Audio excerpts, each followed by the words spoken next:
It's been a long time. A long time. But it doesn't seem long enough for all the things I can remember. From what you've told me, this man gives one a lot of things to remember him by. Look at that gate. Larger than life, huh? That's him all over. You're sure you're not exaggerating?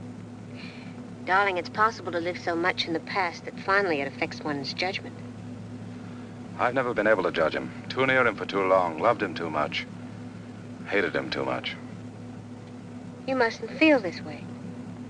He's only a man. Yes, but a man who can twist you and warp you. I'm glad I'm rid of him. But you're not. You've never been rid of him. You've talked of no one else since we first met. Darling, you mustn't let him have such a hold on you.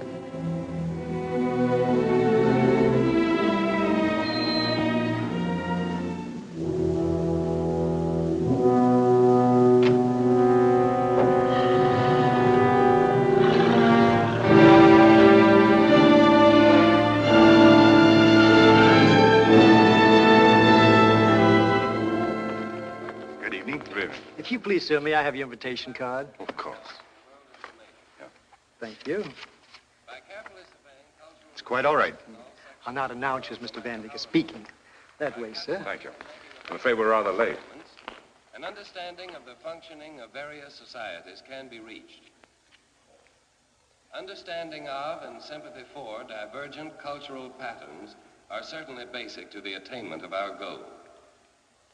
Such a foundation, consequently, might, in its small but human and intimate way, serve the all-important cause of world peace.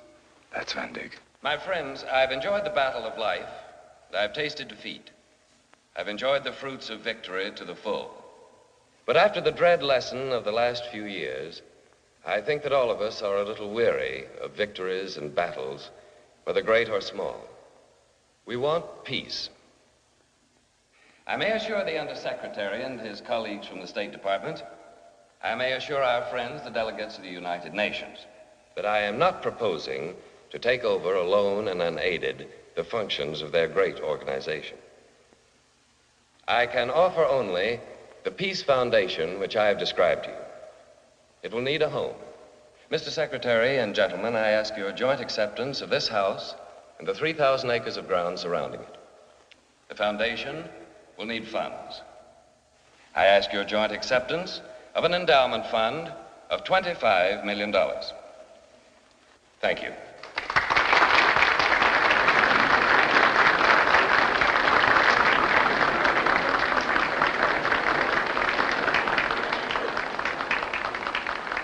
Impressed? It must mean a great deal to own this house. I wonder why he wants to give it away.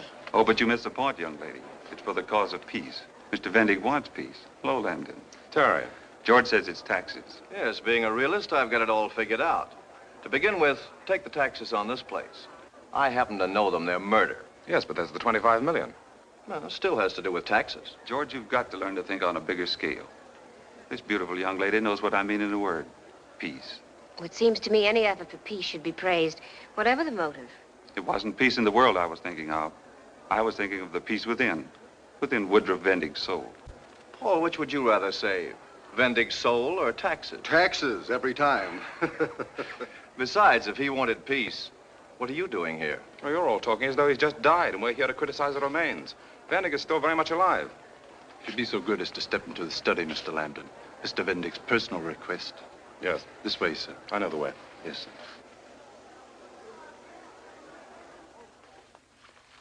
Those are the first businessmen I've ever met who are like what businessmen are supposed to be. George told you he was a realist. A realist has to question the motives behind such a big gesture as this tonight. Why? Why not accept it for what it is? A man's hope for the future. Perhaps they know Vendig better. Possibly a man can change. I hope you're right. Because if you're not, there's a very grim future in store for this world. Vic, when a man believes in something, and it's a good thing, it's wonderful how his past can become his past. Really. Those men said Vendig wanted to save his soul. Perhaps he could, if he had your charity.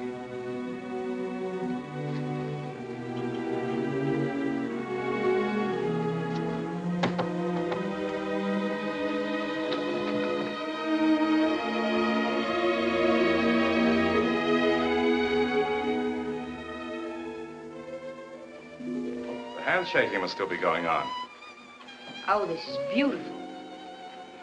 That's his yacht, the Faraway. His press agents have been working overtime. They'd have you believe that on the stroke of 12, he leaves the house, steps aboard, and sails away. Nobody knows where. But he has to go away. That's part of his new life, don't you see?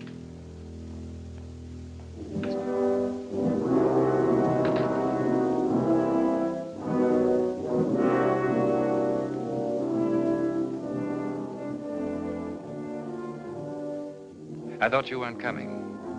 I waited, and everybody else came, but not you. I meant to be on time, but I took the wrong road. I thought you still bore a grudge. All of this wouldn't have meant very much if you had held out on me. Maybe you have.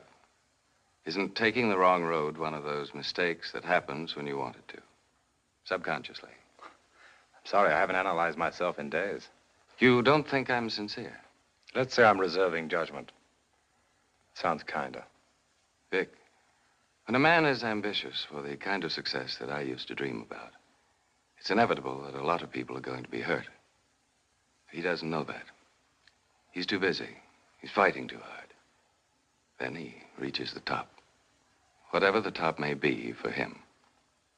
And he has a chance to stop, think. That's when the pain of all those people comes back to him. He starts to be. That's when he starts to be a little afraid. Mallory, this is Horace Vendig, our host. Hoss, Miss Flagg. How do you do? I'm so glad to meet Vic's oldest friend. Mallory's quite a pianist, Hoss. You'd have known her name immediately if you'd been interested in music.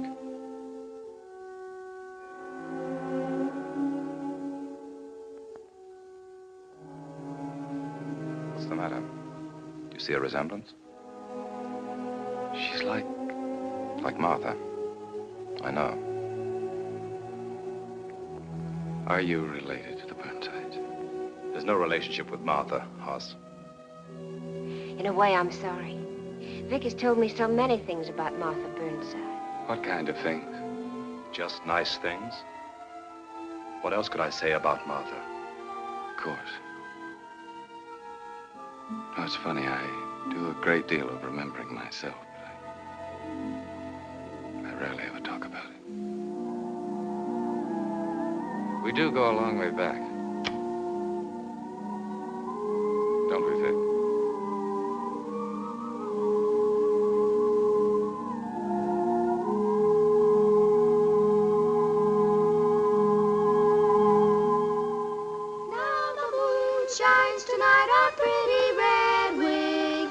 breeze is sighing, the night birds crying, for a fire 'neath the star the brave is sleeping, while redwoods weeping, her heart away. Tough paddling. What would you say the current is? 5 miles an hour? 6? About 4. Huh, that's what you say. If you were doing the paddling, All right, I'll paddle. do it downstream. It's easier. Come on, that's not fair. I gave you best in swimming because you're the best swimmer, and we all know it. But I'm the best with a paddle, and you ought to let me show Martha. So I want that paddle. Look out, we'll be getting a bath.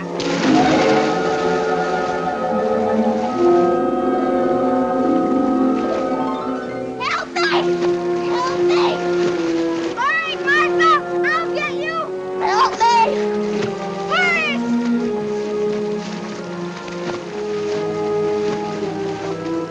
Help me! Help me! Help me! Help me!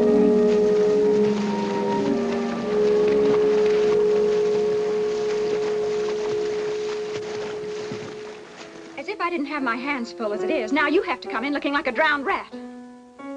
You're a Vendig, all right. Not caring that I have to work my fingers to the bones, teaching brats whose mothers I wouldn't let take in my washing when I was a girl. Freddie Atwood, you keep on with those scales till I tell you to stop. Look at that suit. A suit I paid $9 for that I didn't pick up in the street. I couldn't help it, Ma. That's just what your father used to say when he came home with every cent of his pay gone. I'll make some money, Ma. I'll make enough for plenty of suits. Yes. He could brag, too. You talk about earning money. What do? Sneak off and go fishing. I wasn't fishing. Don't you lie to me now. What were you doing? Answer me!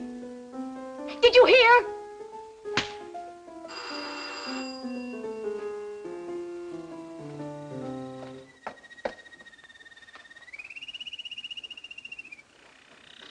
Freddie?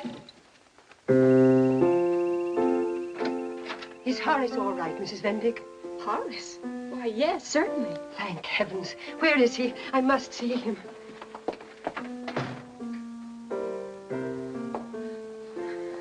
There you are, Horace. I'm so thankful. You brave, wonderful boy. It wasn't anything, Mrs. Burnside. What's all this? What's Horace done? Why didn't he tell you? My Martha would have drowned if Horace hadn't saved her. Why didn't you tell me this? You never gave me a chance. Well, I think he's a hero. I think you should be proud of him. I know that. I don't need anyone to tell me that, Mrs. Burnside. Just thanking him seems so little. Isn't there something you need, Horace? Something we can do for you? Nothing. Nothing at all. Thank you. Well, please let him come to our house tomorrow night for supper. Vic and Martha are going to be there, and some of the other girls and boys. And Mr. Burnside will want to see the boy who saved Martha's life. It's just for children, you know. Sure, I'll come, ma'am. He can't. He has somewhere else to go. But, Ma... Shut up. We've never been good enough for you up until now, Mrs. Burnside. Because of your money, I suppose. Mrs. Vendig. Not good enough, indeed. I'll have you know that before my marriage, I was a Woodruff of Maine. If that means anything to you. That's no way to talk, Ma. Mrs. Burnside don't mean anything like what you think. Thank you, Horace. I know you understand. Goodbye, Mrs. Vendig. I'll try to come, Mrs. Burnside.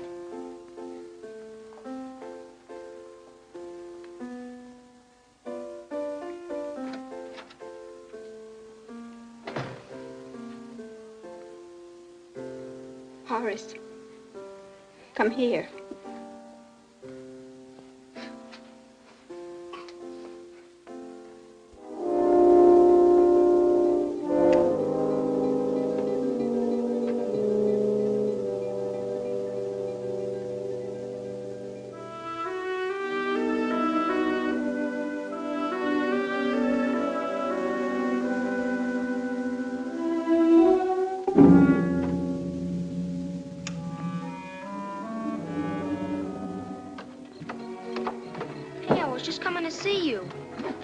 Say, you ought to have been with me when I took Martha home. You ought to have heard Mr. and Mrs. Burnside when we told them what you'd done. Aw, drop it. What's the matter? Nothing. Where are you going? Waterfront. What for? Not to see your old man. Yeah? Oh, boy. Can I come with, Hoss? If you want to.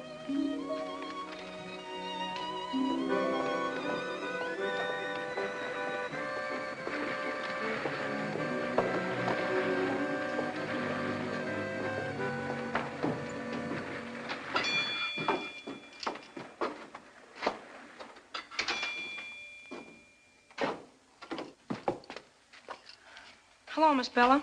Hello. Howard, ain't it? No, ma'am, it's Horace. And this is my friend Vic. Good evening. Is my father in? Your mother never sent you here. No, I came myself. I thought she said you was never so much as to set eyes on your dad again. I got a right to see my own father. Well, he ain't in. If you came after anything, you may as well skidoo. Take a look around, see the business we're doing.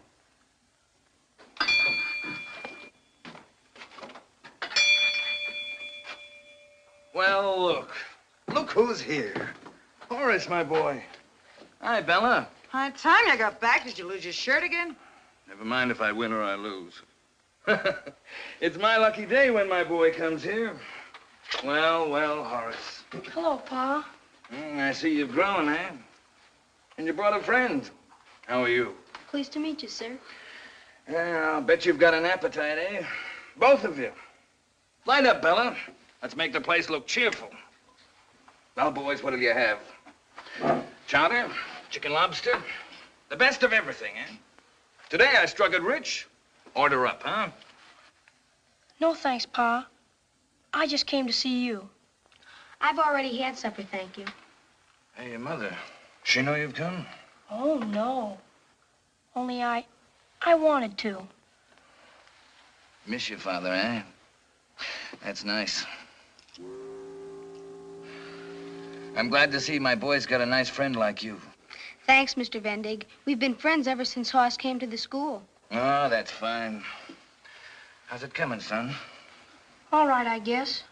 Well, you have fun, eh? Play games, you go to parties?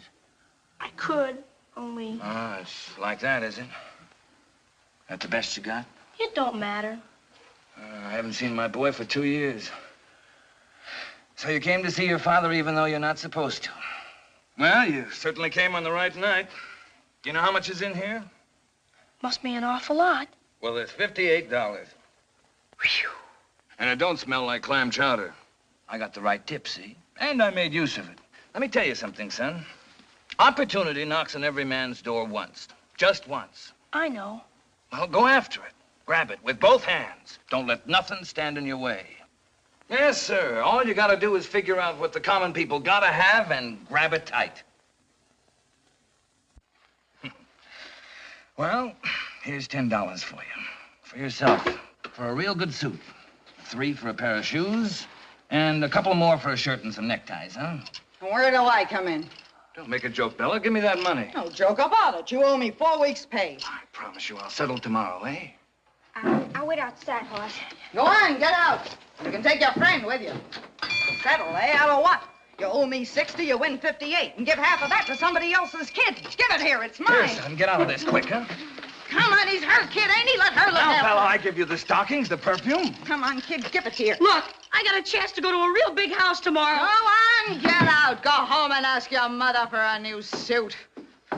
And as for you, I told you never to let that kid near me. If he ever comes here again, I'm through.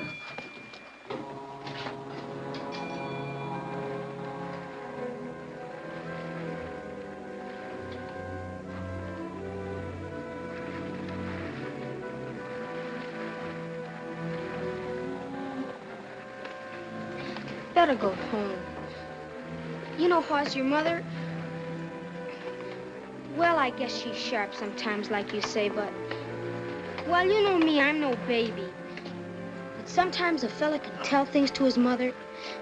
You'd be surprised how much they understand. Good luck. Thanks.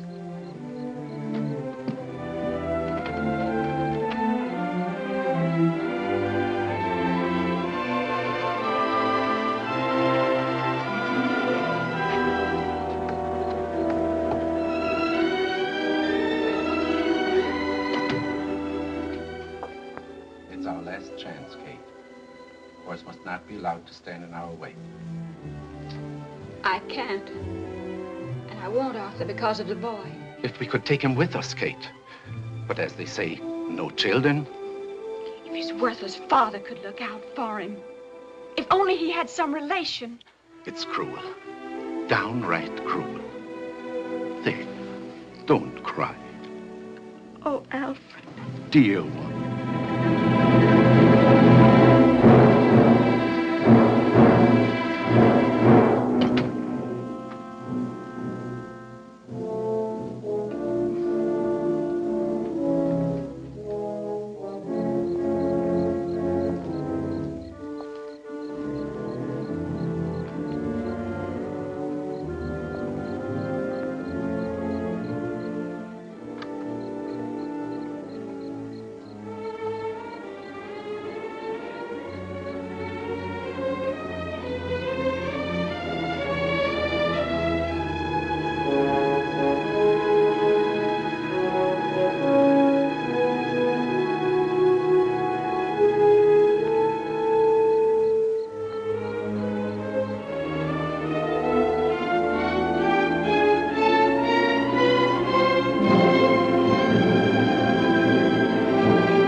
What's wrong? Come in. No, ma'am. I can't. I only came to say I can't come tomorrow night, Mrs. Burnside. I'm so sorry to hear that, and so... Horace, something bad is the matter. What is it? Come in here. No, ma'am. No, ma'am, I can't. I'm going away. Tonight. Going away? What do you mean? Not from your home. I haven't got a home. Horace, don't say that. What about your mother? I haven't got... There, there. Don't cry. Tell me all about it. Be brave. Be a man. I don't want to be a man. Never. I wish there weren't any men in the whole world. Mother, what is it? Nothing. Never you mind. Go upstairs and put on your robe and tell your father to come out here at once. Then go over to the coach house and turn down the bed in the little room. Yes, Mother.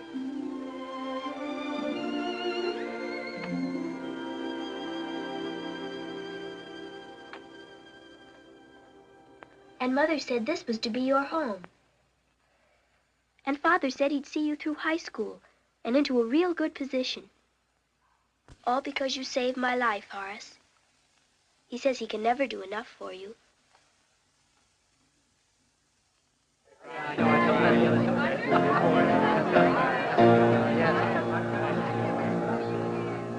As the backs go tearing by on the way to do or die, many sighs and many tears mingle with the harbor cheers as the backs go tearing by, making gain on steady gain. Echoes loud the sweet refrain. Darkness going to win today, darkness sure to win today, as the backs go tearing by.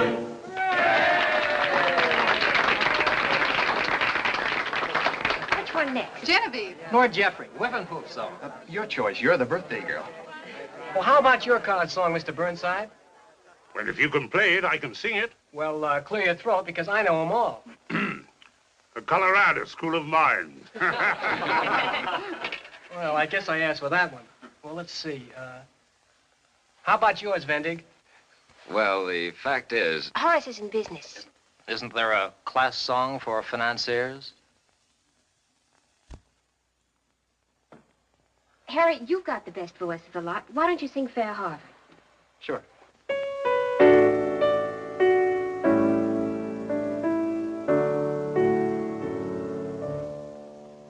Fair Harvard, thy sons to thy jubilee throng, And with blessings surrender thee o'er. By this festival rites from the age that is past to the age that is waiting before. O relic and time of our ancestors' work that has long kept their memory. Hi, Hoss. Hello, Vic. Thought I'd join you for a breath of air. Come out this way. It's quieter. It's good to have you home, Vic. It's good to be home. How was Dartmouth? Well, it might sound kind of disloyal, but I wish I'd stayed here and gone to Harvard. With your father a Dartmouth man? I'd have seen Martha more often. Did you notice tonight? Notice what? She wasn't wearing my fraternity pin. Well, maybe I've been away so long that we've drifted apart. Of course, some people would say that it was just a boy and girl affair when I left for college. Maybe she feels that way. I don't know. I've done everything I can. I write every week. Doesn't she answer you? Yeah, if you can call them answers. But she doesn't tell me where I stand. I tell you, Hoss, I can't study because of her. I'm way behind in my subjects. Why don't you have a talk with her? No, I can't. Hoss, you know her so well, living in the house all these years and growing up with her. You mean I could do it? I wish you would. Tell her that Tell her that... Well, you know what to say. Sure. You ought to come into insurance, Vic. Not a moment then to even think about girls. It's not like you to treat Vic that way. I did answer his letter. You said you'd tell him nothing. I tell him about you. That's what I mean. Good friends or not, it's just the sort of thing that I'd resent if things were turned around. Turned around? How? Well, you know what I mean. If I were in love with you. Don't scold me, Horace. I don't mean to. But why make Vic miserable? You're going to marry him eventually. Am I? Well, aren't you? No. And it's time I told him. Say, I really think you mean it. I do, Horace. I mean it enough to go in right now and tell him. Well, what is it? What's come between you? You. You've always been there. Here, I mean. But it never occurred to me. Always, Horace. Always. Martha, listen, I never said a word to make you feel like this about me. I never did a thing. But you wanted to. Tell me you wanted to. Yes. For a long time. Oh, Horace, darling.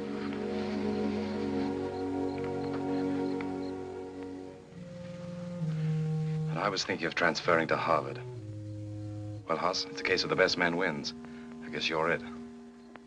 Say you're happy for us, Vic. Promise me you'll see us often. Cross my heart.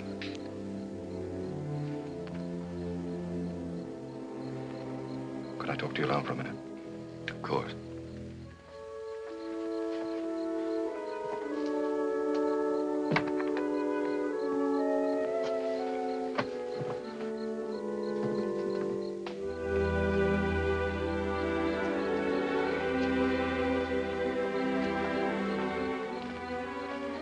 Well, good luck to you, Hoss. Thanks, Vic. I can't say I'm unhappy. And I don't want Martha ever to be either. I'll try my very best. You'd better, Hoss. Because Martha will never mean any less to me than she does right now. So help you, Horace Vendig, if you ever do anything to hurt her.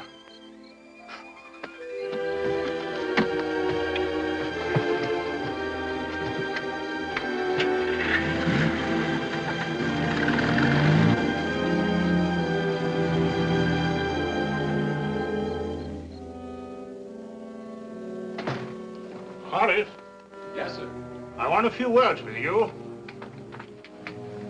Certainly, sir. In here.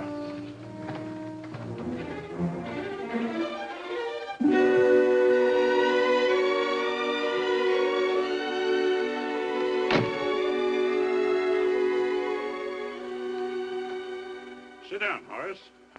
Thank you, sir. I've just sent Martha upstairs. She just told her mother and me that, well, she says you're engaged. Well, I'm glad she told you, Mr. Burnside. On her 18th birthday. You're not too well settled yourself. Mr. Burnside, I've loved your daughter ever since that day on the river. Uh-huh. I'll ask the firm to transfer me. There's an opening in Pittsburgh. In times, you'll forget all about me. What kind of talk is this? Well, as I understand you, sir. You misunderstand me, Horace. Well, Mr. Burnside. It's time to cut out the Mr. Burnside. Isn't there a shorter word a man has for his father? Father-in-law? Well, thank you, sir. Dad, huh? Yes, sir. Well, there's a lot to consider. Now, you've been at the Shawmut Indemnity, now, let's see. 2 years next month. And, you look on this as your future career? Well, I've been doing very well there, as you know, sir. Dad. But if a man's going to provide the sort of home that Martha ought to have, he's got to have a college education. Oh, these days it certainly means a good deal. It's an idea, quite an idea. I have a little put by. You have? Is it anything much? Just over 300. Well done, my boy. Of course, it won't go a long way with college costs being what they are, but some of these smaller places, the fees are moderate. And from a business point of view, they're more go-ahead than say. College means only one thing to me, Dad. Huh? Harvard. Harvard, eh? It's a good school. Oh, it's more than that, sir. It's a good investment. Can you get yourself entered this fall? You mean it? Well, if I could find an opening to work on the campus. Oh, no. I look on this as an investment, Horace. I'm not a wealthy man. I may have to have a little talk with my banker, but this is for you and Martha. And I want you to go through college on the same basis as Vic and Walter and the rest of them that were here tonight, and to come out ahead of them. I'm 2 years behind. You'll catch up. You've got the brains. You've given me the kind of home I never had. I can't ever repay you. Not another word about it. Make your arrangements. You can keep your room on here until you get yourself settled at Cambridge. Martha, Florence. Ah, there you are. Well, Horace and I have come to a little understanding. Daddy, I'm so happy. Horace, don't build your house with keyholes. A man can't ever plan a surprise around here. Well, you have no surprises for me. Huh? Yeah. Spread up.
The light was on. It's 3 in the morning. I know. Come down.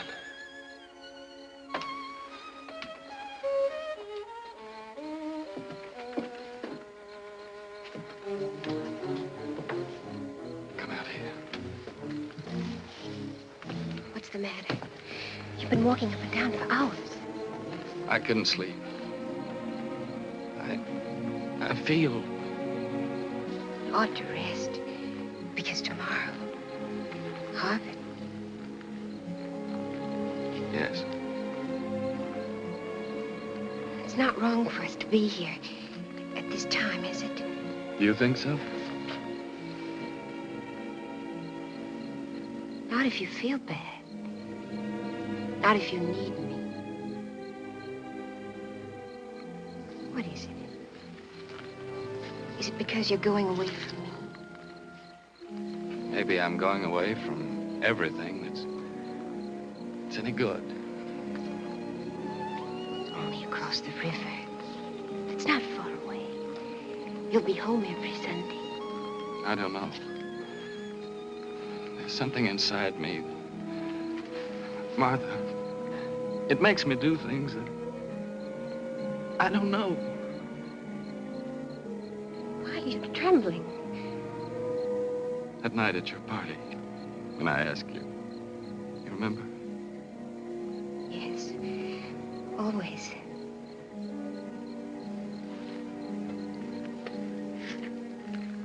I didn't love you then. Maybe because you were Vic's girl. What other people have, I want. Maybe I was thinking of Harvard. But I wasn't Vic's girl. I never was. Do you love me now?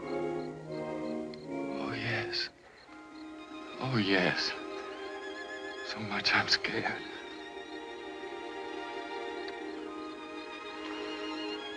But, darling, what of? Myself. The harm I could do to you. And to me. Nervous and upset. That's why you're talking this way. I love you, but... I love you. But as the time should come... It won't. It can't. Let me hold you. Love me. All my life.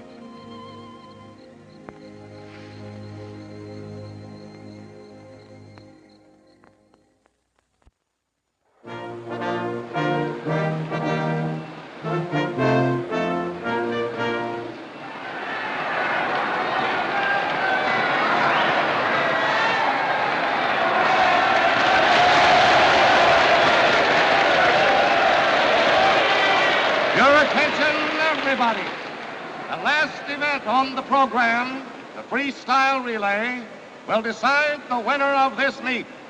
Representing Harvard, Luce, Wright, Bennington, and Vendig. Hooray for Woody! Woody? Who's Woody? If you don't know the name of your future son-in-law, it's Horace Woodruff Vendig. I still like Horace. So do I, but here they call him Woody. Good enough. Murphy, Anderson, McGinnis, and Tuschinski. So that's your great Woody Vendig. I tell you, Sue, Woody's going to rank with Charlie Brickman. Fennell and McKinney.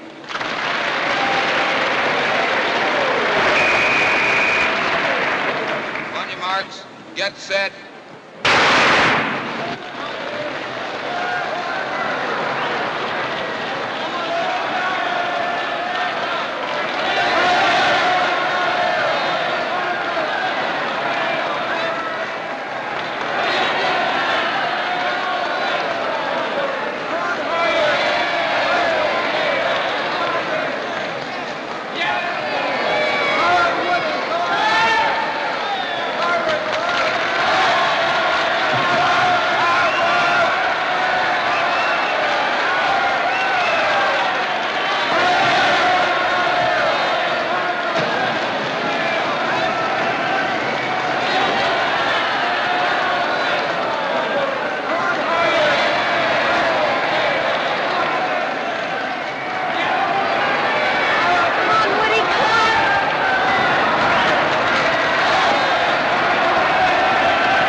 say?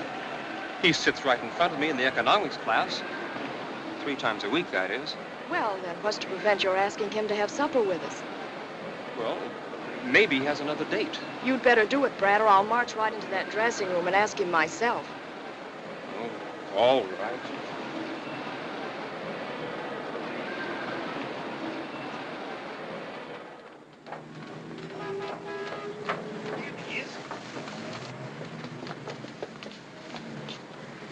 How'd you like our tea? You're our tea. Thanks. I'm sure the rest of the boys would appreciate that. Let's go to the Puritan for soda. You can have some hot chocolate and cake at home if you like. I'm afraid you'll have to run along without me. Oh. Why? Well, I promised to go over my economics notes with young Bradford Duane. He has a quiz coming up tomorrow. Young Brad Duane? He's the grandson of old Henry Bradford Duane, the Yes, shipping man. His mother was a Sims, the banking family, Norton Sims. The Sims sisters. I'm so proud of you. Winning a swimming meet and teaching economics all in the same evening. Are you spending this weekend at home? Yes? But don't anybody wait up for me.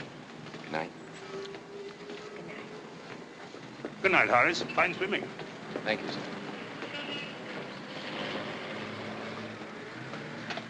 There you are, Woody. The car's right up the street. Oh, good. Susan, help Mr. Vendig to milk and sugar. Mr. Vendig likes lemon.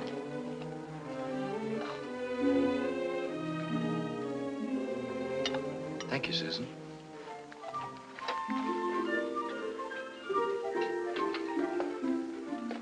Bad, eh?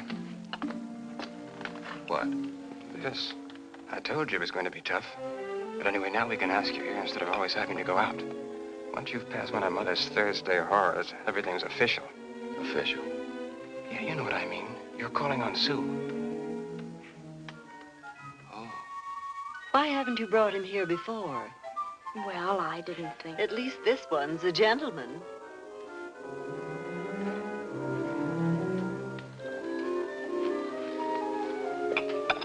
Mother likes you, Mother likes you. That's because Mother's a peach. The acid test is Aunt Libby. And here she comes. What do I do? What do I say? You don't do anything. If she likes you, you'll find it out. You're not in training now, Woody, so you don't have to drink this swill. Brad, take him in the billiard room and get him a good drink.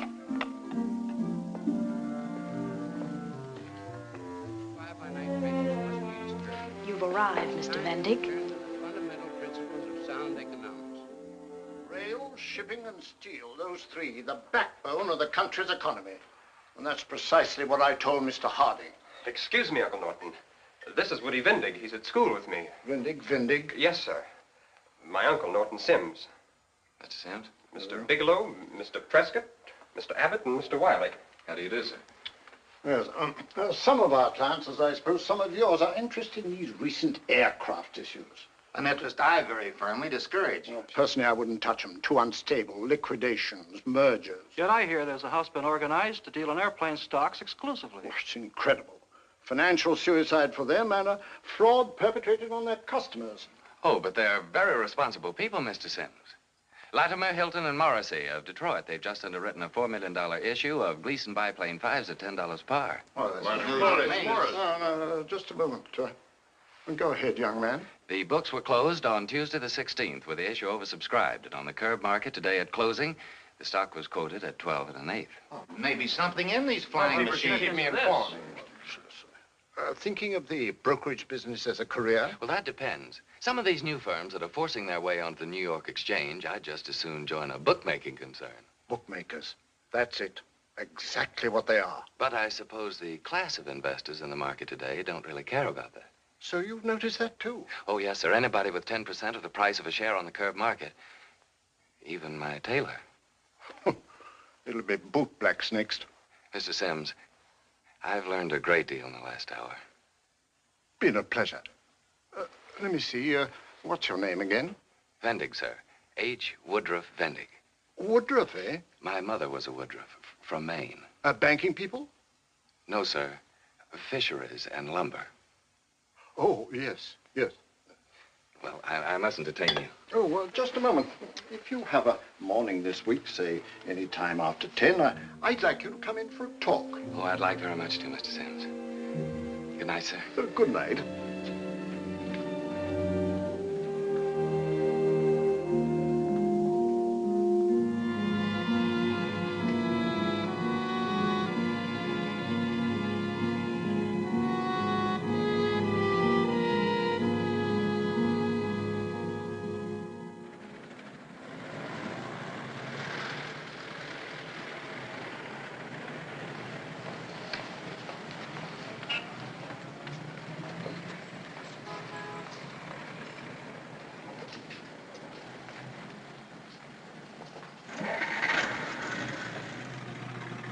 Well, did it happen? It happened. It's about time. Tell me about it. You ought to know. You arranged it. My new title is Assistant Manager, Industrial Securities Division, New York branch. You like it? I like the New York part of it. I'll be there. Now, aren't you glad I persuaded you to give up Harvard? Just think, an assistant manager and at your age. Well, go on. Oh, there's plenty of time for that. I took the rest of the day off to celebrate. And pack. And pack.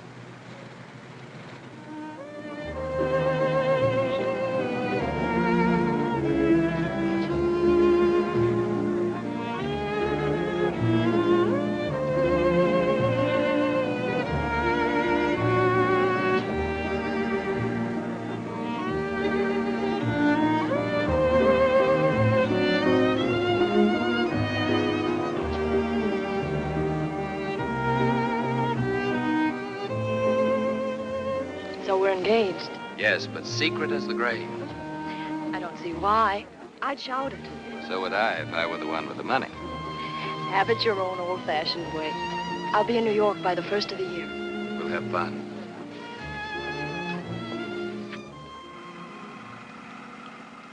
I'm sorry, but I have to say goodbye to these people. Is it really that important? Well, they've just been very good to me. I get jealous if you're even sentimental about other people. That's why I'm leaving Boston without any regrets. What about you? Is there anyone here you're going to miss? Here, take this next road to the right.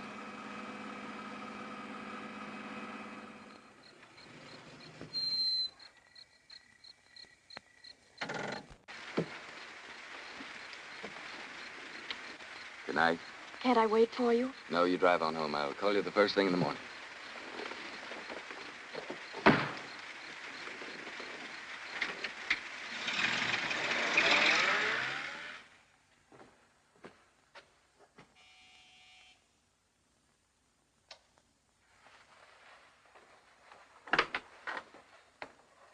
Hello. I'm awfully late. I'm sorry. You're tired. No, It's too late for a show. Why don't we stay home? I'd rather walk. Down by the river? I want to talk to you. I want to talk to you, too.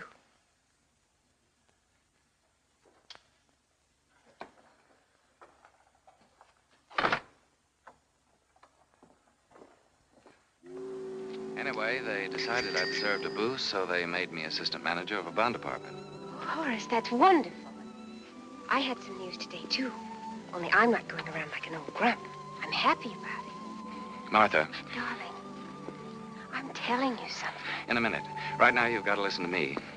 This job is in New York. Oh. Well, I like Boston better, but if I've got to tell you straight out. You won't be with me. Not if we're married. Don't they pay enough? They pay very well. But there I'll meet the right people. I'll begin to make deals on my own account. I'm going far, Martha. And fast. And alone. I can't be with you. Because you don't want me. I shall never want anybody else. But I can see the road I've got to travel. I can see where it leads. I can see the sacrifices I've got to make. And I'm the first of them? No. I am. You love me? You really love me, and yet you can turn your back on everything Yes, that we... I've got to. I haven't any choice. I've got to. stole you from Vic, you might have been happy. I tried to tell you that I wasn't any good for you, but you wouldn't believe me.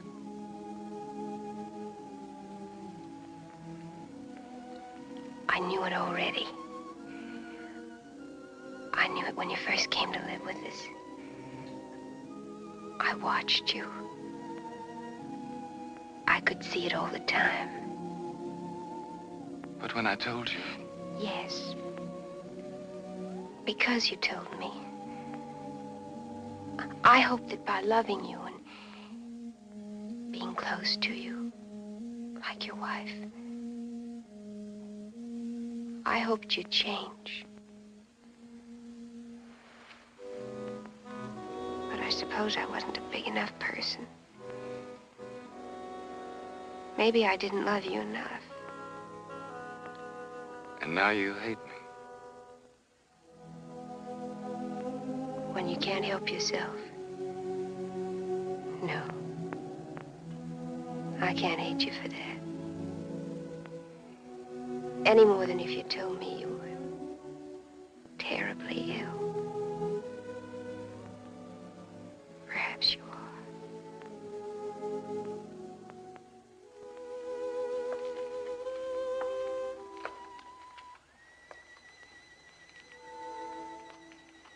If you want to know, I love you. I shall always.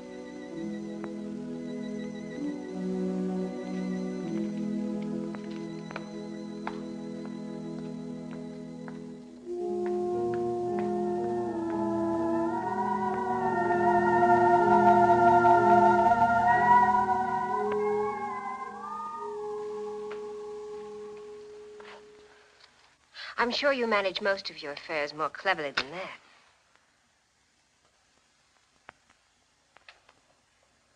Thank you. You're very young.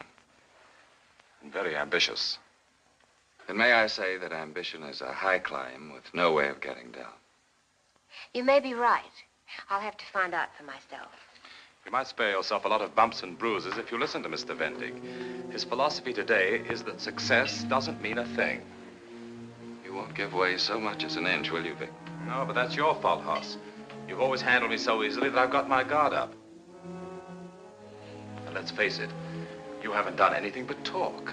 But I have to talk to somebody, and you're the only one I can talk to. All my life, I've spent collecting things that I can't trust.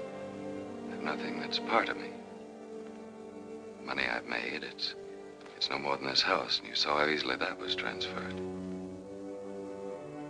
Tell me more about yourself. There's really not much. I work rather hard. As a matter of fact, most of my time is taken up by my music. All of it? There's not enough left to share, if that's what you're driving at. Surely you can't refuse your host the first dance. Please. Just this one.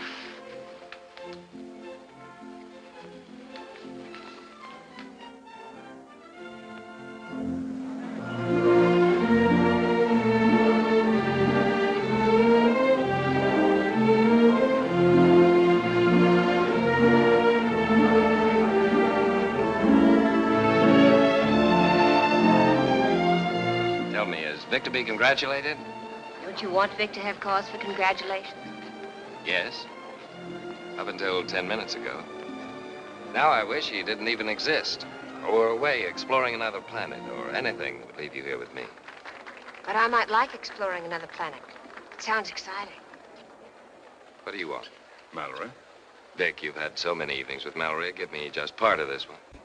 Well, since you put it that way, and remembering the past, the only answer I can possibly give you is no.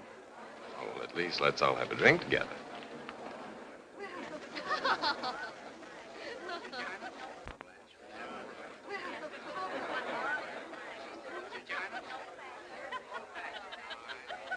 Old-fashioned martini.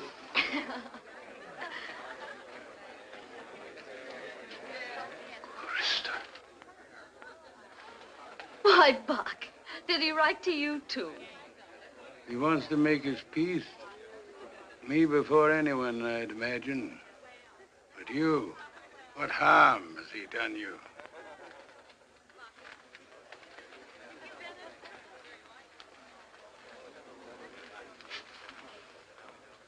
You're coarse, Krista.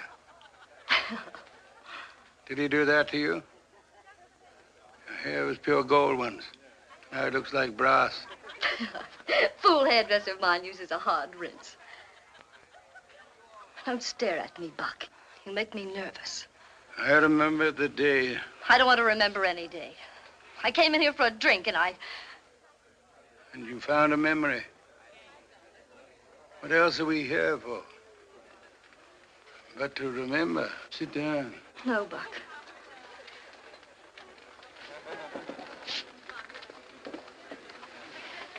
And we remember... Krista.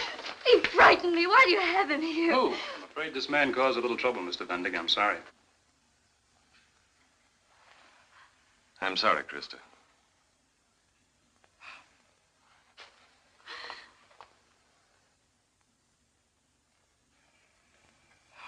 There must be some fun here somewhere.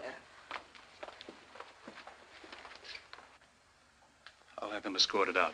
No. Mr. Mansfield is my guest.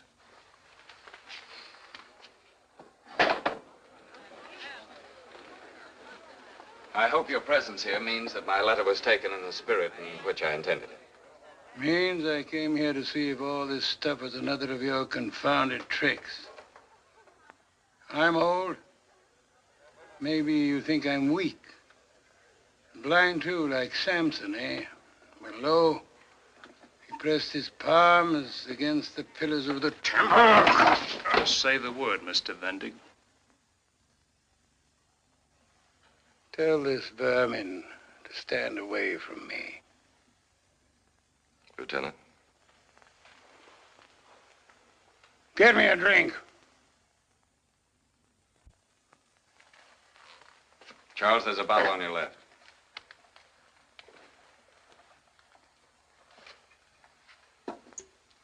Mr. Mansfield, you introduced me to a lot of things. Including this. It's 21 years old.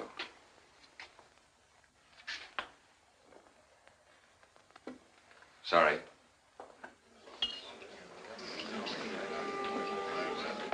I wish that hadn't happened. A man doesn't go very far in life without leaving some rag ends behind him. Who was that? That's all that's left of an emperor. Now he's just an old man who's lost his money and his wife. Since his wife was all he lived for, I suppose he's dead. I understand you do put a little corn and oil on his grave, occasionally. Doesn't that help? It's still a grave. We can quarrel, we often have. But the only time we ever split, it was you who forced us into it. I know. Maybe we should have stayed that way. Perhaps I didn't know when I was well off. Vic, I've never turned my back on you. It was you who turned your back on me. Vic, it's wonderful to see you. Thanks. We've a lot to talk about. Of course. And the first is, how was South America? Oh, it makes New York look like a one-room apartment. There's air down there, space. Wherever you look, you see the sky. It's the new frontier, Hoss. Maybe the last one. Did you ever think of that? There are fortunes made every day. You ought to be coming back with me. This stinks of ledgers and stocks and bonds. Come down there and breathe. Did you ever get within grasping distance of one of those fortunes? My poor misguided friend. See, observe. This little bit of paper is known as a bank draft. Would you read it to me? $300,000. My partners and I split a cool $1 million. Not bad pay for a few years' hard work. Well, when do we leave? Sorry, Vic. It's not enough. No, I didn't think it would be. I also think, Mr. Vendig, that you want too much. There's no such thing as too much. You didn't make a fortune, Vic. You were well paid for your work, that's all. Fortunes are made here on Wall Street. Sure, sure. Who's the young lady? Her name is Susan. Nice. I like old-fashioned names. Susan, Ruth, Prudence, Martha. You've grown very devious, Vic. You're not being very straight from the shoulder yourself. Did you expect me to believe what you said in your letter, that she turned you out? If ever a girl more obviously threw her heart and soul at someone's feet... You do that very neatly.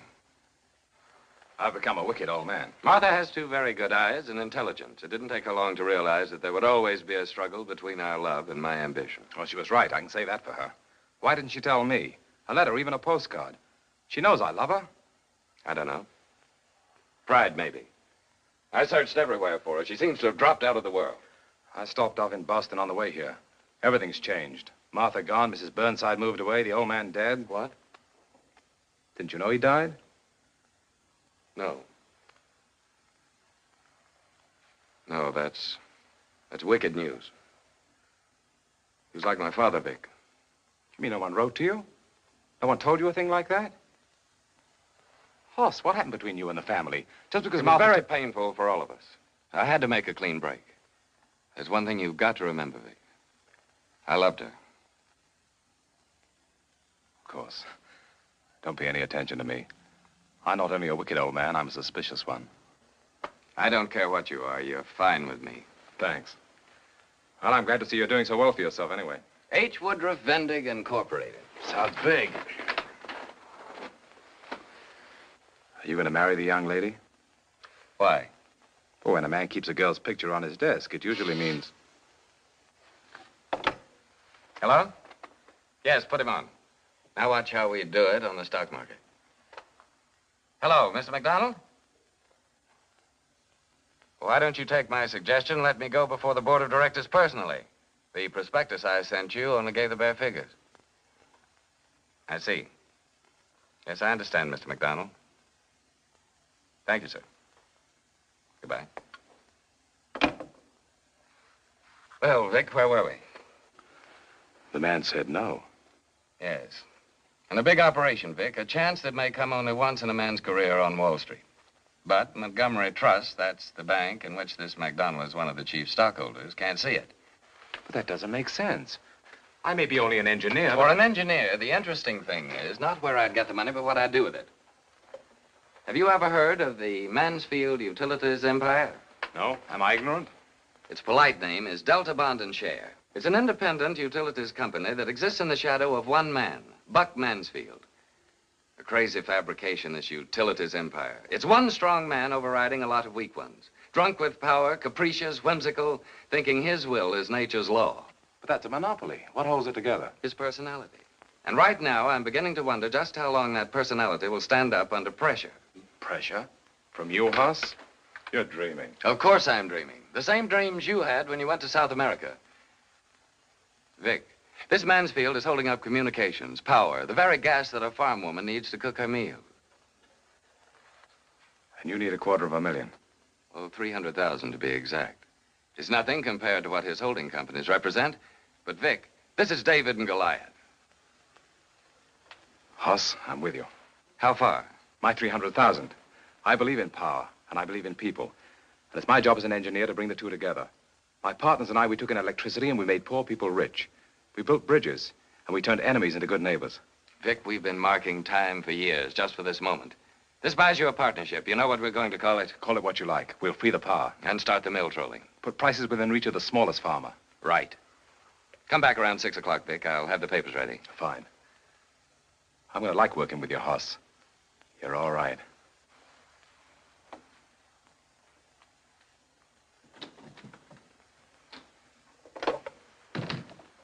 Get me Miss Duane. Hello, darling. Oh, exhilarated. Yes, New York is wonderful. Who? Bruce Endicott MacDonald. Certainly. You tell your young man there was a time when Mr. McDonald proposed to me on the 1st and the 15th of every month for 6 years. She knows him very well, darling. I want Aunt Libby to make a date for me with McDonald anyhow, anywhere. But it must be for tomorrow. And this is very important, darling, because it's going to decide when we'll get married.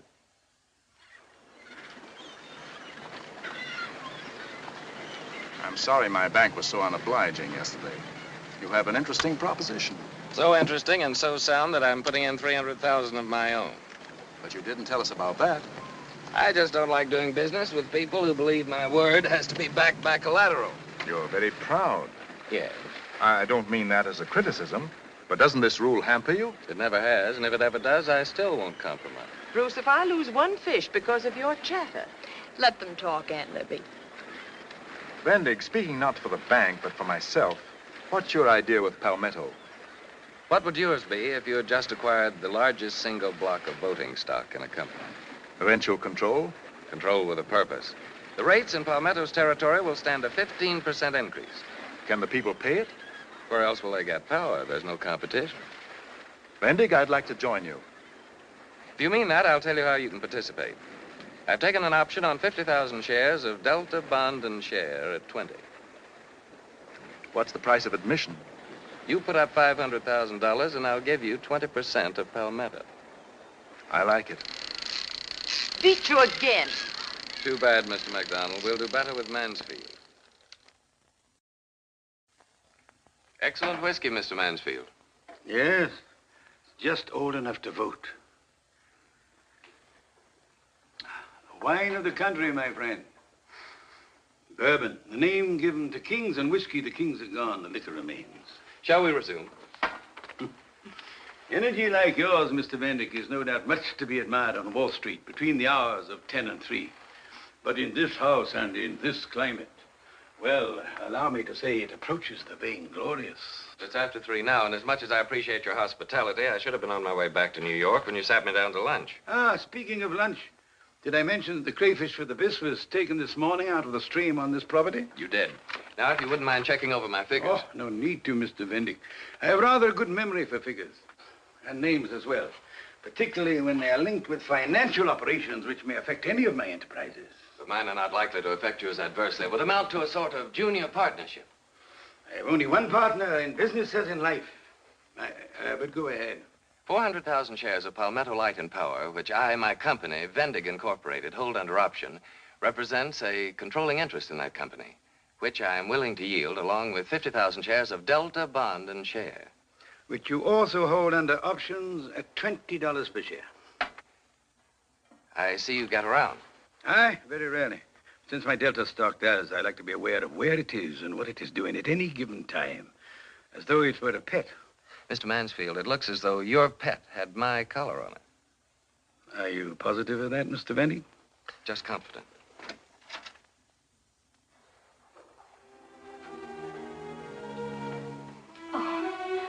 Oh, I'm so sorry, Buck, dear. I was going to show you my new frocks. Sorry? Why, darling? I'm delighted.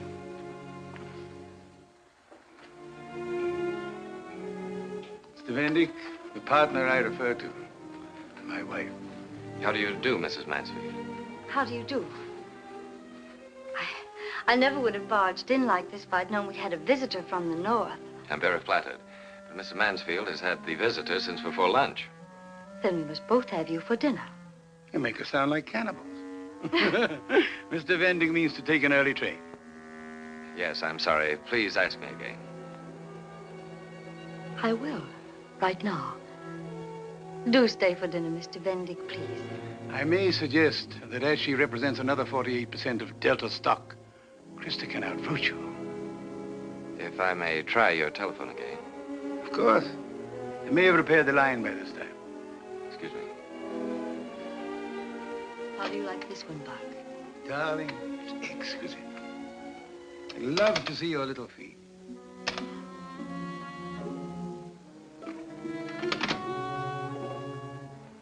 The line's still dead. Oh, I'm extremely sorry, my boy. I feel personally responsible. Meridian Telephone is one of our Delta enterprises. But Krista and I will endeavor to make it up to you at dinner. Won't we, Krista? Meanwhile, you've had a long journey. Perhaps you'd like to relax and freshen up a little. Philip will show you to a room. Thank you. Ring for anything you want. You're very kind.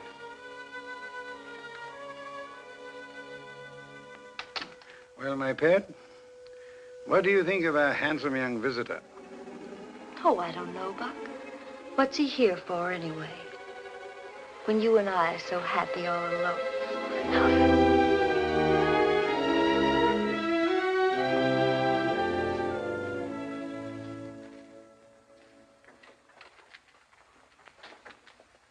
Are you married, Mr. Vendig? Not yet. Then I'm sure you must have the pick of all the beauties in the north. Oh, I'm afraid not. Perhaps because I'm too much interested in business. I'm sure one of them will change your mind. I might like that. To sum up, Mr. Vendig, let me see if I remember. For your two options, you want 20% of Palmetto back, a presidency in that company, and a seat on the board of directors of Delta. Your memory is perfect, Mr. Mansfield. And if I decline to yield, what grim alternative do Krista and I face? Poverty? Despair? The most I can threaten you is that you'll have some concern. I've analyzed Palmetto's prospects, and after another year of operation, it will be eligible for additional franchises. Admirable, Vendig. I wish my own industrial engineers had been as thorough. What do you think, Krista? Oh, you know how little I know about these things. I am prepared to make a counter offer, Vendig. Cash settlement for your options. My options cost me $800,000. You can go ahead from there. Ahead, Mr. Vendig, ahead. Oddly enough, I was retreating. I'm standing fast. My figure is $1.5 million. This is mine. 300,000. In full payment. That's wanton, Mr. Vendig, wanton. Besides, it's not yet yours, not until you endorse it. If I weren't your guest, Mr. Mansfield, I'd consider this an insult. But since I am, let me congratulate you on your sense of humor. I may not repeat the offer. I should hope not. $300,000, Vendig, is a lot of money to some people. Not to me. My nuisance value alone is higher than that. Your host, I will be glad to recall that it was you who used that term.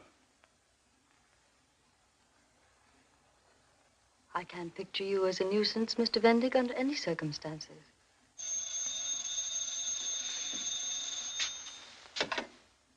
Mr. Mansfield, resident. It's Mr. Hilton calling from Atlanta. Yes, Hilton. Huh? Yeah. What? A raid? A raid, you said? Yes. Good. All this old business. Of course. And I wanted so much to talk to you about New York, Mr. Vendig. Yes. I go up there next week for shopping. Of course, there's nothing I'd like better. Good. Thank you, Hilton. Oh, yes, and my compliments to Mr. Haskell. Meridian Telephone. Good night. What are you doing? Reducing a nuisance to what it is actually worth. A rimless zero. How can you talk that way to Mr. Vendig? It's very neat. A dead telephone, a dinner party. I regret to tell you, Vendig, some southern pool of stock market gamblers have raided Palmetto stock and torn a few gaps in Delta as well. So you rigged more than the telephone. They've hammered Palmetto down to 2 and Delta to 16. You don't seriously mean to pick up your option. $3 million on stock that has a market value of $1.6 million. I see I have a great deal to learn. Yes. This is an expensive academy you've come to for your first lesson. About you, I mean. May I use the telephone? Mr. Haskell arranged it that it operates only on incoming calls. Are the trains still running north, or did you rig that too? No. Roberts is waiting to take you to the station, where you must send a telegram of, let us say, condolence. Are you sure you don't own the telegraph company as well? Let me see. Oh, no, I don't. I made a present of that to Mrs. Mansfield. Remember, my boy, the next time you go hunting big game, don't use a cat pistol. Fetch up the heavy artillery, or try from ambush. Thank you. I'll remember that.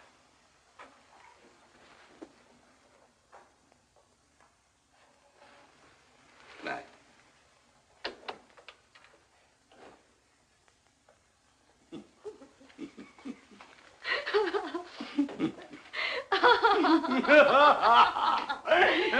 Oh, you're wonderful. The man knows everything about us. He has sources of information that are like bulletins from a ticker tape. There's no doubt he has us in a corner. But, Mr. Vendig, let us hope this is only the first round. He's left us without a move. I feel trapped. Not a case of nerves, Mr. Vendig. Certainly not. It's just that I can't see an opening. We have one. We can exercise our options. Where would we get that much money? Montgomery Trust? It'll be a little difficult, but since I'm an important stockholder, they'll probably listen to me. You mean that? Yes. Mr. McDonald, there's only one way I can justify your confidence, and that is to bring off my part of the scheme. I have a couple of surprises for Mr. Mansfield, which should delight both you and the bank. You're going to be a smart operator, Vendig. How about another outing next week? I'd like that. Oh, I have a friend who's coming into town, and likely my time will be pretty much taken up, but I'll try. I'll give you a ring, Mr. McDonald.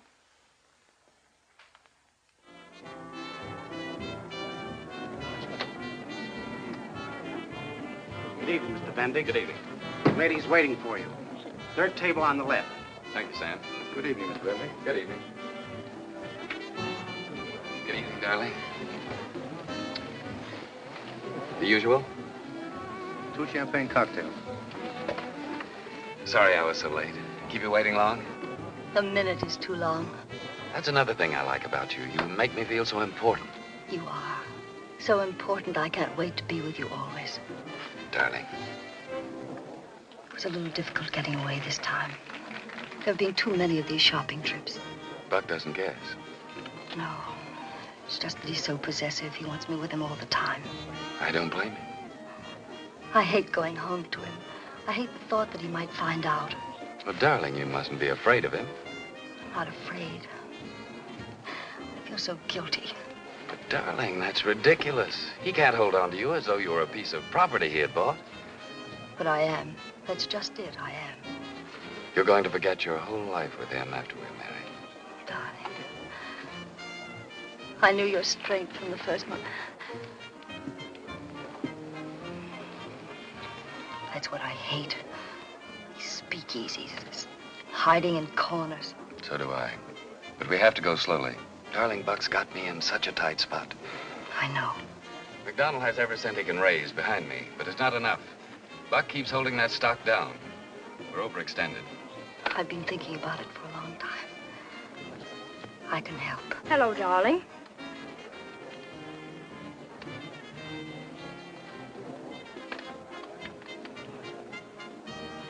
I suppose the obvious thing would be for me to say that I can explain everything. Well, I can't. Not now. It's quite all right, dear. I think I understand. Susan. Krista, if you will excuse us for a moment. He'll probably make you pay someday because you saw this.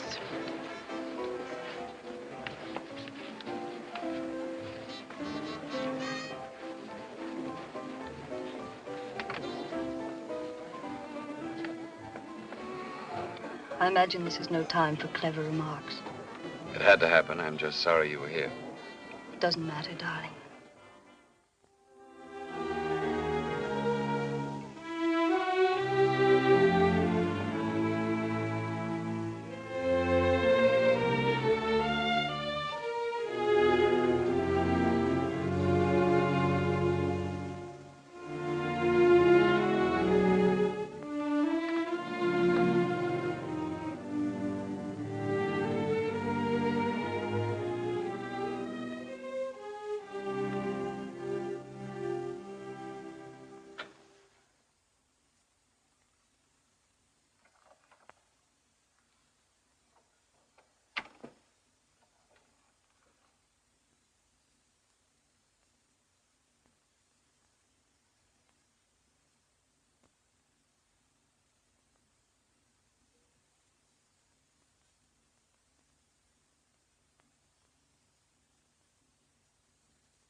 Krista.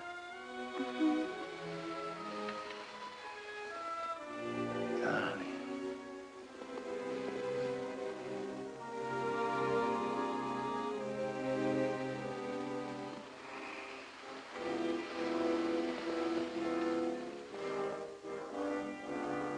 Oh. What's the matter? You're beautiful, Krista. Turn on the light. No, please. Turn it on. I want to get up. Why did you wake me when I was finally able to sleep? I'll have a headache until morning. Buck, sometimes you have utterly no consideration. Krista, darling. Please give me that necklace.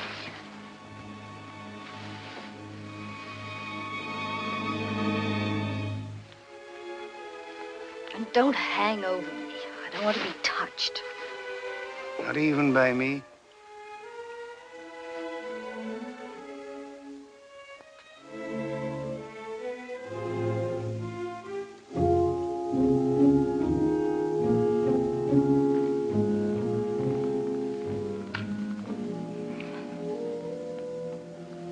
I'm sorry, Krista. But I love you so much that sometimes it just wells up in me and I can't control. You understand, don't you? Yes. I don't expect you to love me as much as I love you. How could you? And yet that's the very thing that frightens me. I want to build a cage around you. A cage of gold and precious stones. That's exactly what you've done. I've been in a cage ever since you bought me from my father, along with this land and the other chattels. Darling. What is it? I've offended you. No, you haven't offended me. You'd rather die than hurt my feelings. Yes. I know that. And you've a collection of French tapestries. You'd be ill if something happened to one of them. I don't know what you mean. Yes, you do. I don't want to be a collector's item.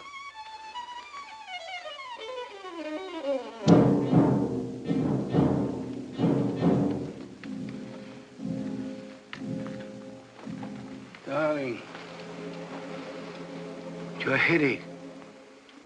Please go back to bed. No, because now I've the courage to tell you a lot of things. And I may not have it in the morning.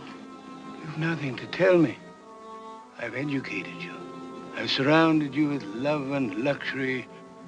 I've given you everything. Not youth! You knew I'd see it someday. You couldn't always guard me from it. Well, I have seen it, and I don't want to let it go. I'm leaving you. Told me after. Not before. Yes. Is it someone I know? I think you know him very well. Just had the best of you in a business deal. Vendig. And you're the one who betrayed me with that land deal. Buck, I can't transfer my affection and not my loyalty. Krista, can he love you more than I do? Can he give you more? He can give me youth, life, the things I've needed. You know what he's like. You can reach up and pull his hair, and he laughs and fights back. He's fun, he's alive. He's like me. Do you think you could keep me now? Look! Look! Look at it now!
Find a virtuous woman.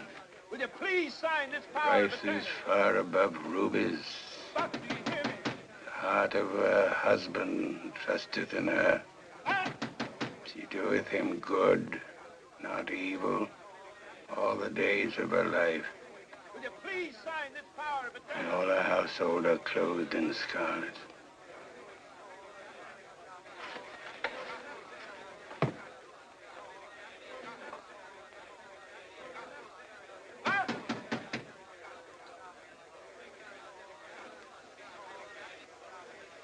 Wait! Wait!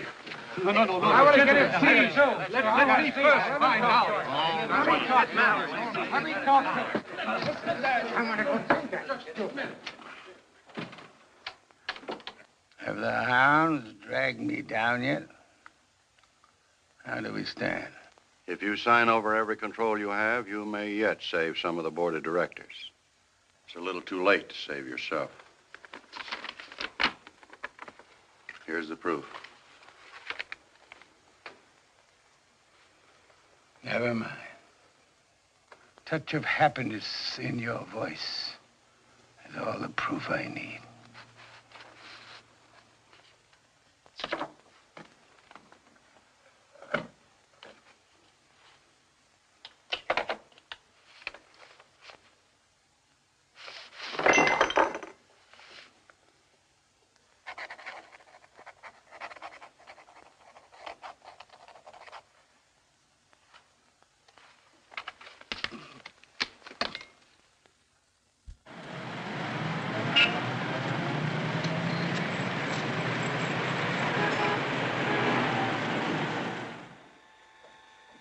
Three out.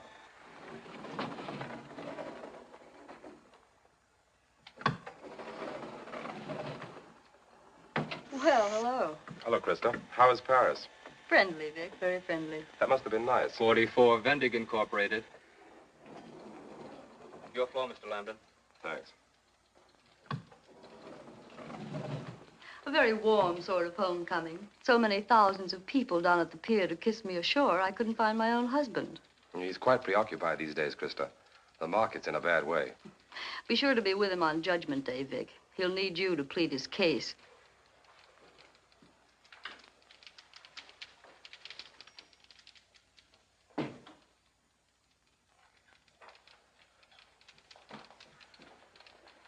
Fine to see you back, Mr. Lambden. We've missed you. Thanks. It's fine to be welcome. I'll wait in my office till Mr. Vendig is free. Let me know, will you? Yes, sir. Mr. MacDonald, how are you, sir? Rather tired. Are you in town for another flying visit, Mr. Lambden? Yes, I got in late last night. I'm going to pull out again after I've had a few talks with Horace. I've spoken to him on the phone, but I haven't seen the old pirate in months. How is he? A pirate? I'm very serious, Mr. Lambden. I've been sitting here for 4 days waiting to see him. I think your partner is making me walk the plank. 4 days? And for 10 days prior to that, I called him repeatedly. He was either out or too busy to speak to me. Oh, there must be some mistake. Are you aware this is Mr. MacDonald of Montgomery Trust? Why wasn't he shown into Mr. Vendig? I'm sorry, Mr. Lambden. Mr. Vendig is extremely busy. He gave strict orders that... What's your trouble? What do you want to see him about? My bank needs a loan. $5 million or our depositors are wiped out. That bad? It's very simple.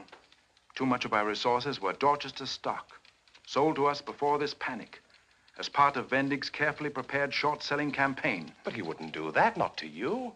We can't even discuss that point. He's already done it. That's all my fault.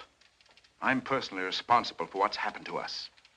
I allowed my friendship toward him to blind me to his peculiar ethical code. Well, he'll see you now, or you're going to witness a head-on collision. Tell Mr. Vendig I've arrived. Yes? Mr. Lambden has arrived, sir. He wants to see you. Just a moment. Do you wish to carry this on in Vic's presence, or would you rather keep it private? Tell him to come in just about half a minute. Yes, sir.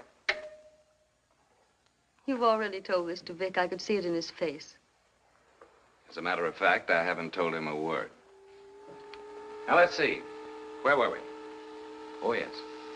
You were in Paris. That boy in Paris was nothing but a protege. He paints divinely. I thought of a very pretty speech of your own in which you said people with no creative talent ought to help those who have it. Krista, are you trying to appeal to my sense of humor? No, you never had one.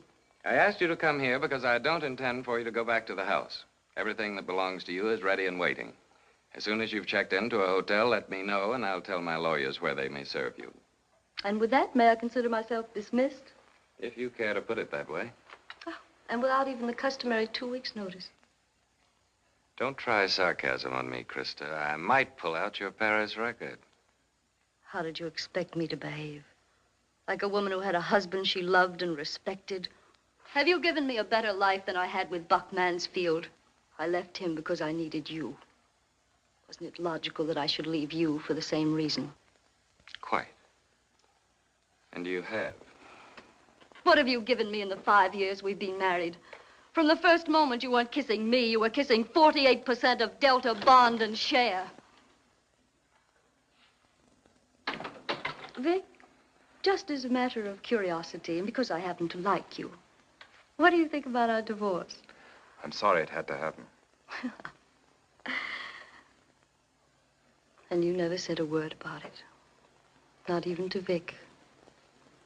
You just had to lie about it, didn't you, darling? Poor thing. You can't help it.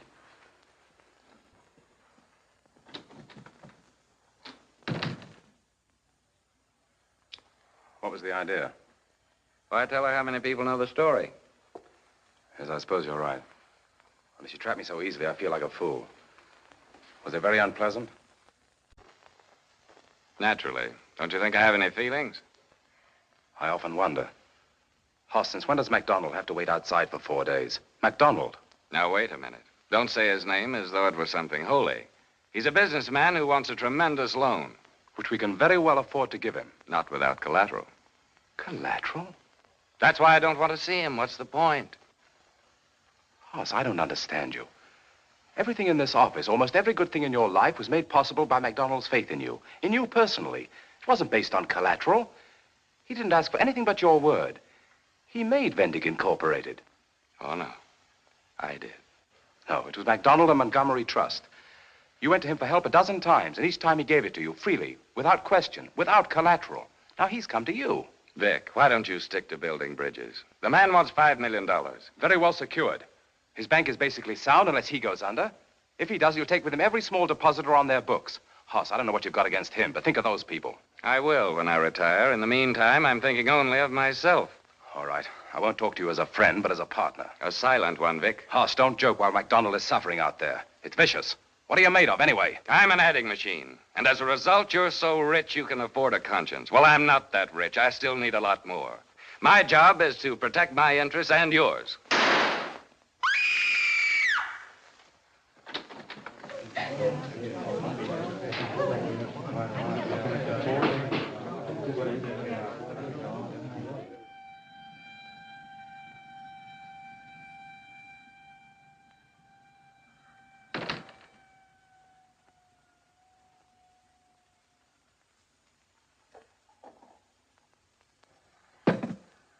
What a messy business.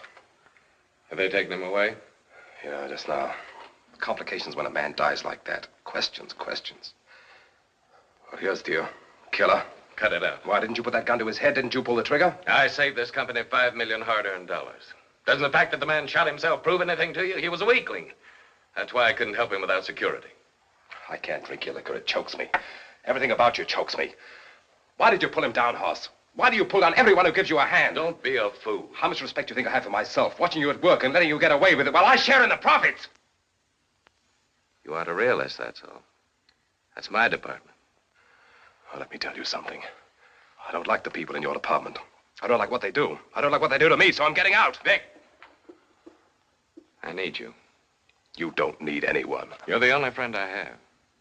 And I hate your insides.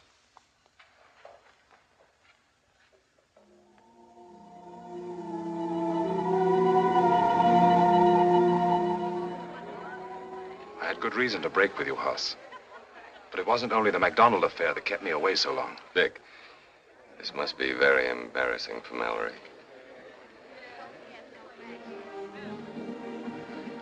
Will you dance with me, Mallory? Excuse us. Certainly.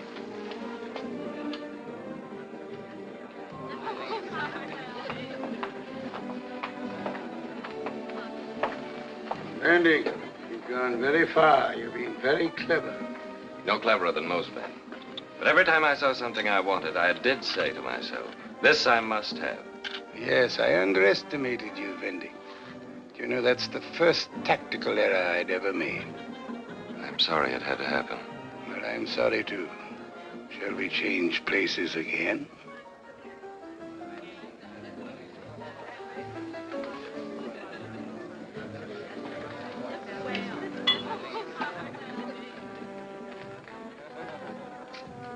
Are you a Bible reading man?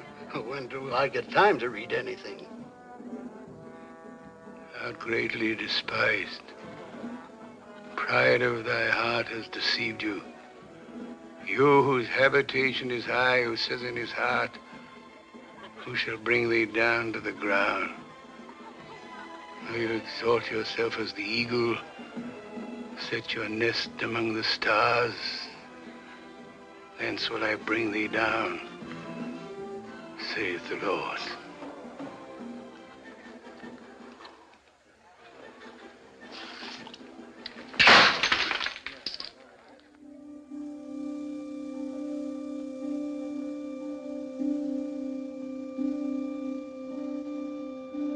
Mallory. Oh. Vic's going to find my wrap. We were about to say goodnight. But I don't want you to say goodnight. I want you to stay. But you'll be going away. Be sailing in a few minutes. Only if I choose. Nobody says to me, do this, do that. A very nice position to be in.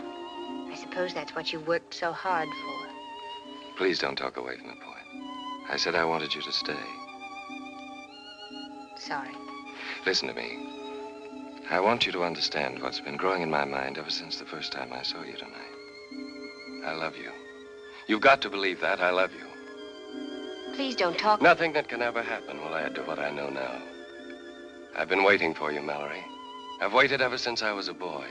I've allowed myself only one dream. I didn't know what your name was in the dream, but it was you. If you'll believe that, Mallory, we'll have a life ahead of us that's beyond dreaming. I think you do love me. I think you do. Say it, Mallory, and come away with me. Mallory. It's time we left here. Most of the other guests have gone. Stop interfering. This is none of your business. Don't be a fool. This is my business. That makes it unpleasant, but it doesn't change things for me. I know. It never did. Your baggage is ready, Mr. Vendig. And the few papers you wanted. I'll go out in the small launch. Open the library safe, and I'll be there in 5 minutes. We haven't much time, Mallory. All right, Vic. You see, I won't be with you. No. I don't see anything.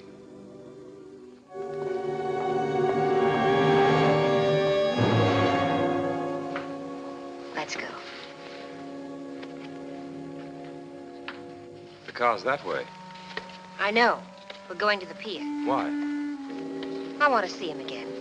I want you to see him again. But we've seen him. We've looked at him for hours. That's enough. Vic, I don't know what you're afraid of. I'm afraid of losing you. And don't tell me I never had you to lose. I had. And he's not going to spoil it for me.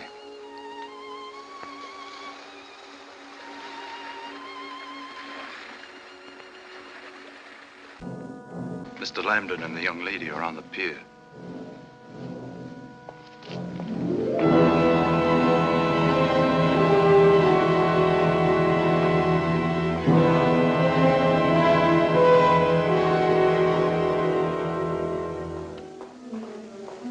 He spoils everything he touches. He takes the life out of it and leaves it to rot. And it's not an obsession with him. He's made like that. But he won't see me. We'll hide if you like. What do you want to do? Gape at him, ask for his autograph? Vic, you're being difficult. And you're building a wall between us. Don't you understand that? Listen to me. Let's go back to the car and get out of here. No. Mallory. Vic, dear, no, I can't because you're so afraid. I've got to show you that you're wrong. He has no real hold on me any more than he has on you. And if I'm right? Then you shouldn't want to keep me back. I knew I wasn't mistaken. I thought this is the way you'd go. Just as you are. Don't make any plans, Hoss. We came down to see you off, that's all. I asked you to stop interfering. You asked me to do a lot of things. For one thing, to forgive you. What did you think that would do? Change your nature? Get off this pier and off my property. You're in the way. Everything fits. Your whole pattern, your approach, the way you dislike people, the way you trample on them and justify the rottenest things a man can do. Because you're not merely a man, not in your sick brain. You're much, much more than a man. Isn't that what you believed ever since we were boys? Yes. Don't try to impress Mallory. She has a mind of her own. Who has a mind of their own when a Vendig wants to make use of it? No, you haven't changed. The Vendigs in this world never change. That's what makes them Vendigs. They take, that's their nature. Now you want something you once threw away, then you'll have everything. You poor failure. You've always had the mark of failure on you. It's branded on you, the way you give in. Oh, the ideas you had, the ideals. What do you know about the things I think, about their importance? Now listen to him, Mallory. This is Vendig. I tried to teach you things, but they frightened you. Nothing that's frightened can live in a jungle, and that's where we live. Mansfield. That was well put, Vendig. We do live in a jungle. It's not a place where the weak inherit the earth. Of course, there's this to remember. Animals kill only for food or love. You and I, Vendig, spoil even the jungle. Because we kill for profit. For the taste of victory. For revenge. Hoss! And then we destroy each other utterly.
Vic, he wasn't a man.